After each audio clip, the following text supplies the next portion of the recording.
네, 오늘 제목은 대가가 있습니다. 대가가 있습니다. 라는 제목으로 말씀을 같이 생각해 보도록 하겠습니다. 여러분, 운전할 때 이 미국과 한국의 차이점이 있습니다. 가장 큰 차이점이 뭔지 아십니까, 혹시? 한국에서 운전을 하다 보면 가장 신경 쓰이는 것 중에 하나가 내비게이션에서 계속 울리는 소리입니다. 땡땡땡땡땡땡 계속 울려요. 전방에 카메라가 있다고 속도를 줄이라는 경고음이 울리는데 이게 얼마나 많은지 속도를 낼 수가 없습니다. 예. 그런데 미국은 어떻습니까? 그런 일이 없죠. 프리웨이에 카메라가 있는 곳을 찾아볼 수가 없습니다. 그래서 한국에서 여행 온 사람들은 어떻게 미국 사람들은 카메라가 없는데도 교통법규를 잘 지키냐고, 역시 선진국이라서 다르구나 이렇게 생각을 한다고 합니다. 그런데 미국 사는 여러분 왜 교통법규를 잘 지키십니까? 여러분이 선진 시민이라서 그렇습니까? 왜 잘 지키시죠? 벌금이 비싸서입니다. 요즘은 웬만하면 500불 넘어가고요. 거기다 트래픽 스쿨 가게 되면 600불이 넘어갑니다. 그러니까 내가 교통법규를 어겼다가 잡히게 되면 그거에 대한 대가가 얼마나 큰지를 알기 때문에 잘 지킬 수밖에 없는 거예요. 그런데 반대로, 그렇다면 사람들은 왜 죄를 지을까요? 법에서 정한 형량이 내가 지은 죄보다 가볍다고 생각되기 때문이고, 내가 죄를 지었을 때 받게 될 불이익보다 죄를 짓고 얻게 될 이익이 더 크다고 생각하니까 사람들이 자꾸 죄를 짓게 되는 거예요. 내가 사기를 쳐서 1,000만 원을 얻을 수 있고 그거에 대한 죄로 10만 원만 낸다고 하면 사람들이 사기를 치는 거죠. 어떤 사람들은 그런데 이런 대가들보다 이런 생각도 한다고 합니다. 정말 그렇게 될까? 내가 정말 잡힐까? 내가 정말 잡히더라도 그만한 벌을 받을까? 라고 생각을 하고 그 법의 선을 넘어가기도 한다라는 거예요. 그런데 하와도 그랬습니다. 하나님께서 선악과를 먹으면 반드시 죽을 것이라고 말씀하셨음에도 하와는 무슨 생각을 했어요? 설마 하나님께서 죽이시겠어? 라고 생각을 해서 하나님의 말씀을 어떻게 해석을 했어요? 죽을까 하노라. 죽을지도 모른다라는 것으로 마음대로 생각했고 결국 자신의 생각대로 죄를 짓고 그 죄에 대한 대가를 받아야만 했습니다. 그 말씀이 오늘 본문 16절에 나옵니다. 볼까요? 하와가 어떤 대가를 받는가? 16절입니다. 또 여자에게 이르시되 내가 내게 임신하는 고통을 크게 더하리니 내가 수고하고 자식을 낳을 것이며 너는 남편을 원하고 남편은 너를 다스릴 것이니라 하시고, 아담과 하와의 범죄함으로 공통적인 죄의 대가가 있어요. 그건 나중에 살펴볼 텐데 그 공통적인 죄의 대가 외에 여자가 받게 된 죄의 대가가 뭐라고 말씀하고 있어요? 두 가지가 있어요. 첫 번째는 임신하는 고통이 있다라는 거고, 두 번째는 여자는 남편을 원하고 남편은 여자를 다스릴 것이라는 것이었습니다. 여러분이 아시는 것처럼 저는 애를 임신해 본 적이 없습니다. 아시죠? 근데 그게 얼마나 힘든 것인지 알지 못하지만 제가 옆에서 얼마나 많이 봤겠습니까? 보다 보니까 아이를 낳는 것뿐만 아니라 뱃속에 아이가 있을 때부터 엄마들이 너무 힘든 것을 알고 있습니다. 임신 초기에는 입덧하느라고 여자들이 먹지를 못하죠, 엄마들이. 그리고 마지막 달쯤 되면 배가 너무 불러서 똑바로 누워서 잠도 자지 못합니다. 그러다 산통이 시작되면 온몸에 뼈마디가 열려야 애를 낳는다라는 그런 고통을 경험한다고 합니다.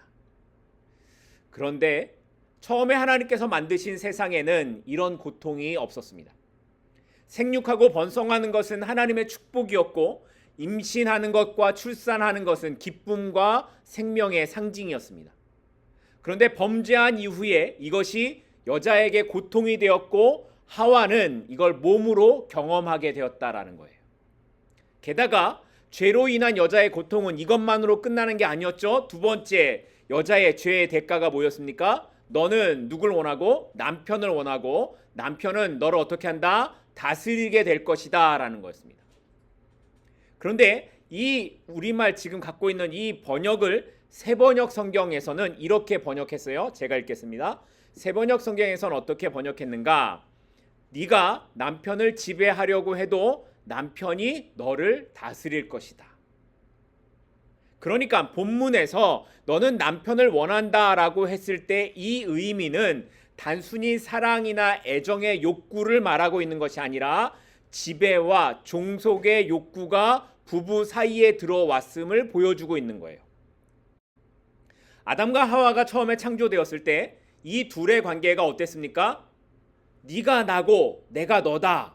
이렇게 한 몸의 관계였다라는 거 기억하시죠? 그런데 죄를 짓고 나니까 서로 어떻게 하려고 한다고 해요? 서로가 서로를 지배하는 관계로 가려고 한다라는 거예요. 부부가 사랑의 관계로 있는 것이 아니라 서로가 상대방의 우위에 있어서 서로 다스리려고 하는 관계로 변해버렸다라는 거예요. 그러니까 부부 관계에 있어서 자신이 더 우위에 있다고 생각을 한다고 하고 기싸움을 하려고 하면 무슨 생각을 먼저 해야 되는 거예요? 아, 내가 죄인이구나. 내 죄 때문에 이렇구나. 이런 생각을 하시면 된다라는 거예요. 그런데 이렇게 여자가 그 죄에 대한 대가를 받았다면 남자인 아담은 그렇다면 어떤 대가를 받았을까요? 여자도 죄의 대가를 받았으면 남자도 받아야 되겠죠? 남자의 죄에 대한 대가는 17절, 18절에 있습니다. 아담에게 이르시되 내가 내 아내의 말을 듣고 내가 내게 먹지 말라 한 나무의 열매를 먹었은즉 땅은 너로 말미암아 저주를 받고 너는 내 평생에 수고하여야 그 소산을 먹으리라. 땅이 내게 가시덤불과 엉겅퀴를 낼 것이라 내가 먹었은즉 밭의 채소인즉이라고 기록합니다. 창세기 1장을 보면 하나님께서 세상을 만드시고 아담에게 말씀하셨던 게 뭐예요? 생육하고 번성하여 땅에 충만하라, 땅을 정복하라, 모든 생물을 다스리라 라는 것이었습니다. 그렇게 하나님께서 세상을 만드셨을 때에 아담의 일은 땅을 다스리는 것이었어요. 그리고 이것은 아담에게 기쁜 일이었습니다. 그런데 죄를 지은 이후에 하나님께서 아담에게 하신 말씀이 뭐예요? 땅은 너로 말미암아 뭘 받는다고요? 저주를 받는다고요. 땅은 너로 말미암아 저주를 받는다라는 거예요. 그러니까 아담의 죄는 아담 한 사람만의 죄가 아니라 땅으로 대표되는 세상의 모든 피조물에게까지 영향이 미치게 되었음을 보고 있는 겁니다. 이 말씀을 신약 성경에서도 이렇게 말씀하고 있어요. 로마서 8장 22절입니다. 로마서 8장 22절입니다. 피조물이 다 이제까지 함께 탄식하며 함께 고통을 겪고 있는 것을 우리가 아느니라. 피조물이 다 어떻게 한다고요? 탄식하고 피조물이 다 함께 고통을 겪고 있다라는 거예요. 아담의 죄로 인하여서 온 세상의 피조물들이 다 이렇게 오염되었고 고통을 겪고 있다라는 것을 보여주고 있는 거예요.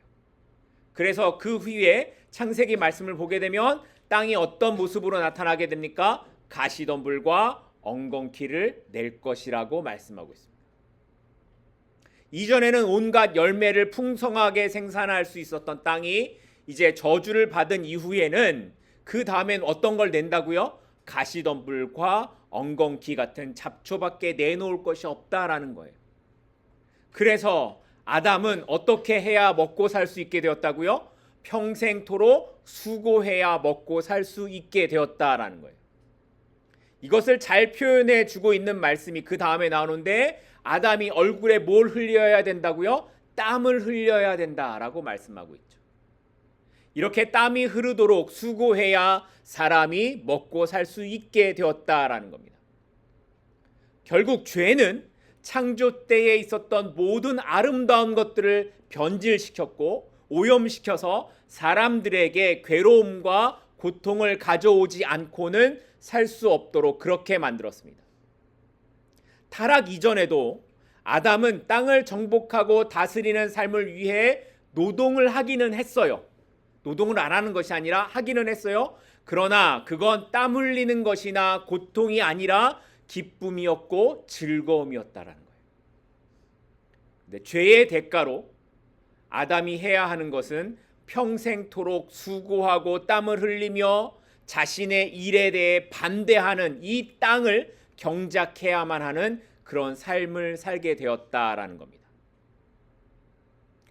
그런데 이렇게 아담과 하와가 받게 되는 죄의 대가들보다 둘 다 피할 수 없는 더 근본적이고 결정적인 죄의 대가가 그 다음에 나옵니다. 오늘 본문 19절입니다. 내가 흙으로 돌아갈 때까지 얼굴에 땀을 흘려야 먹을 것을 먹으리니 내가 그것에서 취함을 입었음이니라. 너는 흙이니 어디로 돌아갈 것이다? 흙으로 돌아갈 것이니라 하시니라. 하나님께서 선악과를 먹으면 반드시 죽게 될 것이라고 말씀하셨고 그 말씀대로 아담과 하와는 죽어야만 했습니다. 그런데 아담과 하와가 선악과를 따먹은 후에 바로 죽었습니까? 그렇지 않죠. 아담과 하와는 그 이후로 가인, 아벨, 셋을 낳았고 930세에 죽었다고 성경이 기록하고 있습니다. 그래서 어떤 학자들은 하나님께서 반드시 죽으리라고 하신 것은 실제적인 죽음을 뜻하는 것이 아니라 영원한 생명을 얻지 못하는 죽음을 의미한다고 해석을 하기도 합니다. 물론 그 의미도 있을 거예요. 그런데 오늘 본문의 말씀을 보니까 아담이 흙으로 돌아갈 것이다 라고 말씀하시는 것은 그의 실제적인 죽음의 형벌을 의미하고 있는 거죠. 그런데 그 형벌을 어떻게 하세요? 연기하시는 거예요. 그의 수명까지 그 형벌을 연기하시는 거예요. 하나님의 사랑은 사람이 잘못했으니까 너 당장 죽어야 돼 라고 하시는 것이 아니라 그에 대한 하나님의 은혜와 사랑을 보여주신다는 겁니다. 만약 지금 하나님께서 우리들이 죄를 짓고 잘못한 것에 대해서 심판을 하신다고 하시면, 그래서 당장 죽어야 된다라고 하시면 여기에 남아있을 사람이 누가 있겠습니까? 하지만 하나님께서는 우리의 죄에 대해 참고 기다리시는 분이십니다. 그리고 그 시간을 통해 하나님의 자녀들이 하나님께로 돌아오게 하시고 아담과 하와에게는 하나님의 구원 계획이 이루어지도록 일하셨다라는 겁니다. 그 모습을 잘 보여주고 있는 말씀이 오늘 본문 21절입니다. 하나님께서 어떻게 하나님의 사랑을 보여주시고 기다리시는가를 잘 보여주시는데요. 21절입니다.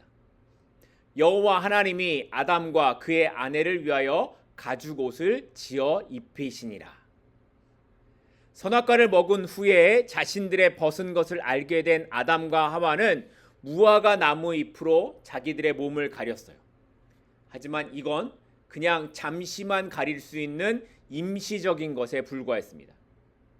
그래서 하나님께서는 아담과 하와에게 더 튼튼하고 더 많이 가릴 수 있는 가죽옷을 입히셨다라고 해석을 하면 이건 50점짜리입니다.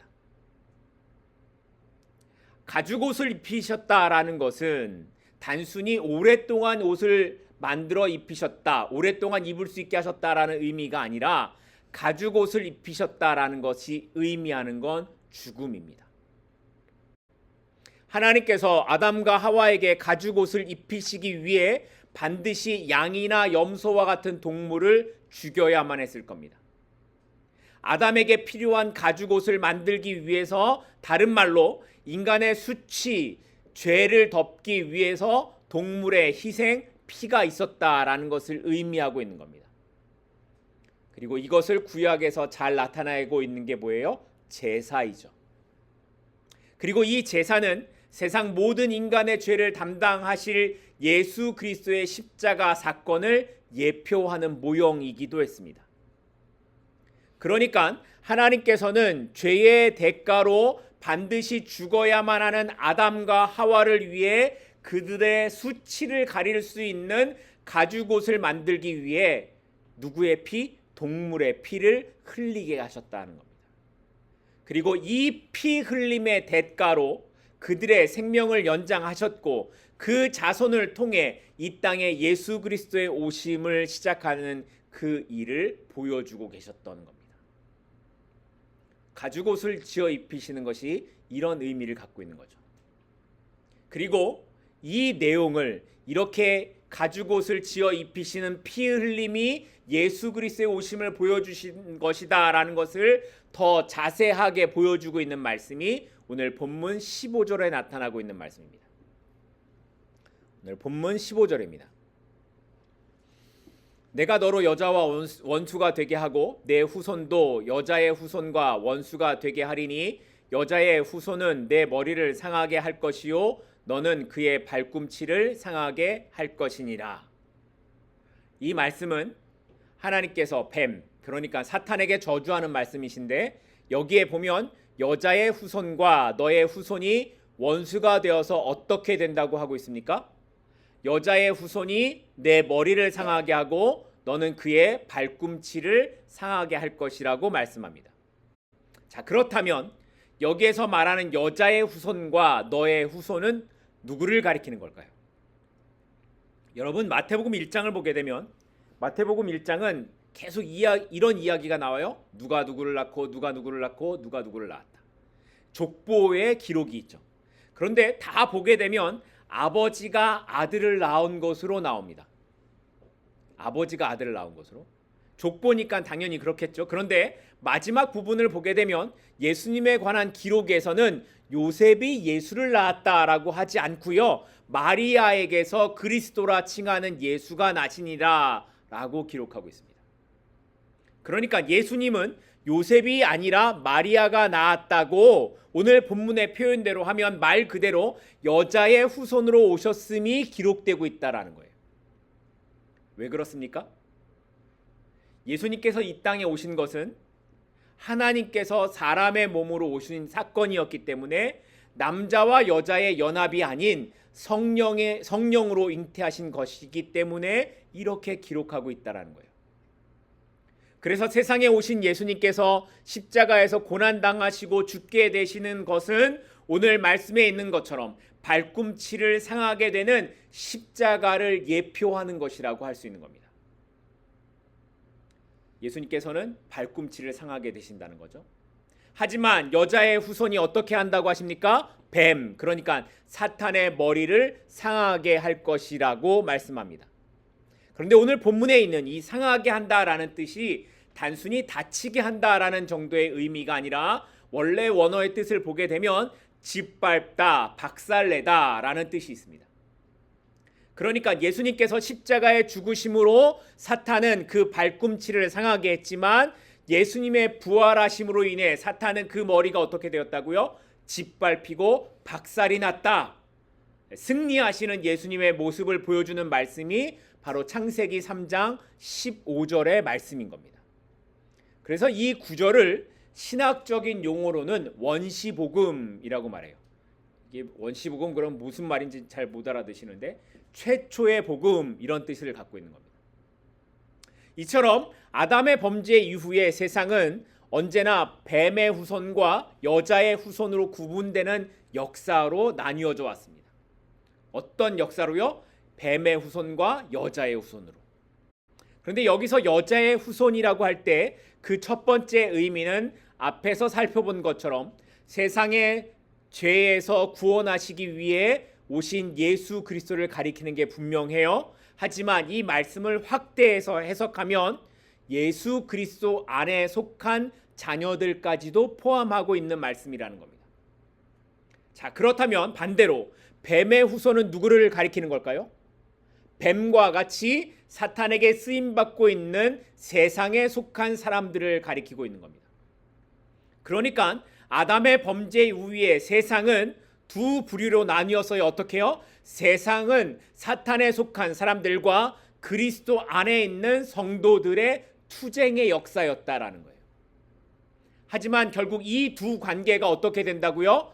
예수님께서 이미 사탄의 머리를 상하게 하셨기에 우리가 이 땅을 살아가는 동안에 세상이 이기는 것처럼 보여도 마지막 날에 세상에 속한 자들은 사탄과 함께 영원한 형벌로, 그리스도 안에 속한 자들은 영원한 생명으로 가게 될 것이라는 겁니다. 그리고 이것을 믿는 것이 바로 뭐예요? 복음이라는 거예요. 하지만 하나님께서 사람을 위해 가죽옷을 이렇게 만들어 입히시고 우리를 구원하시기 위한 복음의 계획을 말씀하셨어도 그럼에도 그 죄의 대가는 처절해서 흙으로부터 온 인간은 어떻게 된다고요? 다시 흙으로 돌아갈 뿐이라는 것을 분명하게 말씀하십니다. 창세기 2장 9절을 보면 여러분 기억하시는지 모르겠지만 에덴 동산에는 중앙에 두 그루의 나무가 있었습니다. 혹시 기억하시나요? 하나는 생명나무, 또 하나는 선악을 알게 하는 나무. 이 두 나무입니다. 그런데 하나님께서 먹지 말라고 한 나무의 열매는 뭐예요? 생명나무가 아니라 선악을 알게 하는 나무였습니다. 생명나무의 열매는 그렇다면 어떤 의미예요? 먹어도 된다라는 거죠. 그러니까 에덴에서 계속 아담과 하와가 살았더라면 그들은 생명나무의 열매를 먹고 흙으로 돌아갈 일이 없었다라는 거예요. 다시 말해 죽음은 죄의 결과로 모든 인간과 모든 피조물에게 임한 하나님의 형벌이라는 겁니다. 그리고 그 죽음을 통해서 우리가 뭘 생각해야 된다라는 거예요? 하나님을 떠난 결과가 뭐구나? 죽음이구나. 하나님을 떠나면 인간의 결국은 흙으로 돌아가는 것뿐이구나 하는 것을 알라는 겁니다. 그러니 사람이 아무리 화려한 삶을 산다고 해도 또는 아무리 고난의 삶을 산다고 해도 그 결국은 다 흙으로 끝난다라는 것을 잊지 말라는 겁니다. 세상의 어떤 것도 영원한 것은 없습니다. 어떤 부와 명예도 영원하지 않듯이 어떤 고난과 어려움도 영원하지 않습니다. 지금은 영원할 것처럼 보이는 시간을 우리가 살아가고 있지만 우리의 호흡이 끝나는 순간이 그리 길지 않습니다. 그러니 지금의 순간이 아니라 정말 영원한 시간, 영원한 나라를 위해 오늘을 살아가는 우리 모두가 될 수 있기를 소망합니다. 예수님을 만나고 나니 나의 삶의 기준이 달라지고 예수님을 만나고 나니 세상을 보는 나의 시선이 달라진 삶. 그래서 오직 나의 소망은 하나님 한 분이십니다를 고백하며 살아가는 저와 여러분이 될 수 있기를 소망하고 축복합니다. 이렇게 아담과 하와는 자신들이 지은 죄로 인해 그 대가를 치러야 했지만 그 안에서도 여전히 하나님의 은혜가 있었음을 우리는 보게 됩니다. 그리고 그 하나님의 은혜는 아담과 하와가 불행이라고 생각했던 그 안에서조차 이어지고 있었어요. 오늘 본문 22절, 23절입니다. 여호와 하나님이 이르시되 보라 이 사람이 선악을 아는 일에 우리 중 하나같이 되었으니 그가 그의 손을 들어 생명나무 열매도 따먹고 영생할까 하노라 하시고 여호와 하나님이 에덴 동산에서 그를 내보내어 그의 근원이 된 땅을 갈게 하시니라. 자, 하나님께서 뭐라고 말씀하세요? 이들이 선악을 아는 일에 우리 중 하나같이 되었다라고 말씀하세요. 선악을 아는 일에 우리 중 하나같이 되었다. 그러면 우리가 뭘 알고 있다라는 거예요? 선과 악을 알고 있다라는 거죠. 여러분 정말 선과 악을 알고 계십니까? 여러분 정말 선과 악을 구별할 줄 아세요? 제가 이렇게 물으면 목사님 분명 아닌 것 같아서 이렇게 질문하니까 이렇게 대답을 못 하시는데 맞습니다. 우리가 선과 악을 구별할 수 있어요. 그래서 법이라는 것을 만들어서 악한 자는 심판하고 이렇게 벌을 주는 그런 제도를 만들었죠. 자, 그렇다면 이런 건 어떻습니까? 여러분 사람을 죽이는 건 악한 것입니까? 선한 것입니까? 악한 것이죠. 그렇죠. 그런데 집에 들어온 강도가 나의 생명을 위협해서 내가 죽게 되었다면 그래서 그 사람을 죽이게 되었다면 그건 악한 것입니까? 선한 것입니까? 또 지금처럼 러시아와 우크라이나 전쟁을 하고 있어요. 네, 상대방을 서로 죽이고 있는 이것은 우크라이나 입장에서는 악한 것입니까? 러시아 입장에서는 악한 것입니까? 우리가 생각하는 선과 악이라는 기준이 있는 것 같지만 사실 이게 완전하지 않아요. 그래서 나의 관점에서 내 기준에서 바라볼 때 선과 악이 결정될 때가 많이 있는 게 사실입니다. 그러면 그런 선과 악을 참된 선과 악이라고 말할 수 있을까요? 그럼에도 불구하고 불완전하지만 인간은 선과 악을 구별할 수 있고 그래서 세상이 삐그덕거려도 돌아갈 수 있는 겁니다. 그런데 정말 선, 정말 악은 우리가 언제 구별하게 될까요? 하나님 나라에 들어가게 될 때, 하나님께서 심판하시는 그 자리에 서게 될 때, 온전한 하나님의 나라가 이루어지게 될 때 우리가 그때 진짜 선과 악을 구별하게 될 것입니다. 자, 그렇다면 이렇게 불완전한 인간들이 죄의 모습으로 영원하게 살게 되었다면 이 불완전한 인간들이 살아가는 이 세상이, 그 나라가 복되다고 말할 수 있을까요? 그래서 하나님께서는 죄 아래 있는 인간들이 영원한 생명나무의 열매를 얻지 못하도록 아담과 하와를 에덴에서 어떻게 하세요? 쫓아내십니다. 그러니까 이 결정은 오히려 사람들을 위한 것이었다라는 거예요. 만약에 아담과 하와가 생명나무의 열매를 먹고 영생을 얻었다면 그들은 죄 가운데서 영원히 살았을 겁니다. 그리고 죄 아래에 있는 인간은 끊임없는 미움과 질투와 싸움과 욕심 아래서 살았을 것이고 그것에 대한 하나님의 징계는 끊임없이 계속되었을 거예요. 하나님은 그걸 원하지 않으셨습니다. 그래서 하나님께서는 죄 아래에 있는 영생이 아니라 죄와 사망에서 구원받은 그 영생을 계획하셨다라는 거예요. 그리고 이것이 우리를 향한 하나님의 은혜라는 사실입니다. 아담과 하와는 자신들이 에덴에서 쫓겨날 때 아마 이런 생각을 했을지 몰라요. 어떻게 하나님이 나에게 이렇게 하실까? 어떻게 하나님이 나에게 이렇게 비참하게 하실까? 이런 생각을 했을지 몰라요. 하지만 하나님에겐 그들이 알지 못하는 더 큰 계획이 있으셨어요. 요한계시록 22장 1절과 2절입니다. 요한계시록 22장 1절과 2절입니다. 그가 수정같이 맑은 생명수의 강을 내게 보이니 강 좌우에 생명나무가 있어. 뭐가 있어? 생명나무가 있어. 12가지 열매를 맺되 달마다 그 열매를 맺고 그 나무 잎사귀들은 만국을 치료하기 위하여 있더라. 요한계시록에 다시 뭐가 등장을 해요? 생명나무.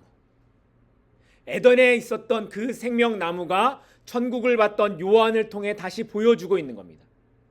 그러니까 하나님의 계획은 이제 죄 아래서 종노릇하던 자들이 아니라 구원받은 하나님의 자녀들이 그 자리에서 영원한 생명나무의 열매를 먹을 수 있도록 지금 당장은 에덴을 막으시고 기다리고 계신다는 것을 말씀하고 있는 거예요. 이처럼 하나님께서는 아담과 하와의 죄로 인한 타락을 그대로 방치하지 않으셨고 오히려 그 타락을 통해서도 하나님의 계획이 완성되어져 감을 보여주고 있는 겁니다. 때로 우리는 에덴에서 쫓겨나는 아담과 하와처럼 절망적인 일을 경험할 수 있습니다. 지금 당장의 우리의 모습을 보면 어떻게 살까 낙심되게 되는 그런 모습이 있을 수도 있습니다. 하지만 그런 상황에서도 하나님은 우리를 향한 하나님의 사랑을 포기하지 않으심을 보여주십니다. 아니 오히려 더 완전한 길을 위해 지금의 시간이 필요하다라는 것을 오늘 말씀을 통해 보여주고 계시는 것입니다. 여러분, 하나님은 신실하십니다. 하나님의 계획은 완전하고 실패가 없으십니다. 그리고 그 실패하지 아니하시는 하나님께서 오늘 우리와 함께 하시고 내가 너의 아버지가 된다고 말씀하십니다. 그 하나님 앞에 그 하나님과 함께 살아가지 않으시겠습니까? 그 하나님의 손에 붙잡혀서 살아가지 않으시겠습니까? 그 그 하나님과 함께 우리가 영원한 나라까지 함께 살아갈 수 있는 우리 모두가 될 수 있기를 간절히 소망하고 축복합니다. 기도하겠습니다.